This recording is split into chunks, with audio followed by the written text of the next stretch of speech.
ఉపాధ్యాయులు ఉద్యోగులు రోడ్లపైకి రావడం బాధాకరంగా ఉందన్నారు జనసేన అధినేత పవన్ కళ్యాణ్.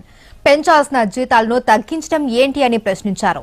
అధికారంలోకి వచ్చిన వెంటనే సిపిఎస్ ను రద్దు చేస్తామన్న వైసీపీ సర్కార్ దాని గురించి ఎందుకు పట్టించుకోవడం లేదన్నారు.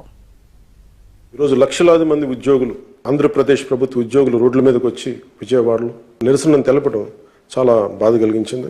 ఉద్యోగాలు చేసుకోవాల్సిన టీచర్లు కానీ, ప్రభుత్వ శాఖల్లో ప్రజలకి సహాయ సహకారాలు అందించి వాళ్ళ ప్రజలను అవసరాలను తీర్చాల్సిన ఉద్యోగులు ఈ రోజున రోడ్ల మీదకి వచ్చి పెంచామని చెప్పిన జీతాలు 5,000 నుంచి 8,000 తగ్గిపోయిన విధానం, వీటన్నిటి మీద కోపాలను వాడిని ప్రదర్శించడం, ప్రభుత్వం పట్టించుకునే విధానాన్ని బయటికి వచ్చి వాళ్ళ నిరసన తెలియజేయడం చాలా బాధ కలిగించింది.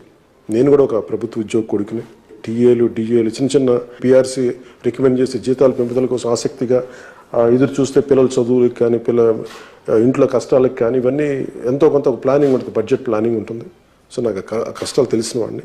ముఖ్యంగా వైసీపీ ప్రభుత్వంలోకి రాకముందు ప్రతిపక్షంలో ఉన్నప్పుడు వచ్చిన వారం రోజుల్లో సిపిఎస్ రద్దు చేస్తామని చెప్పారు.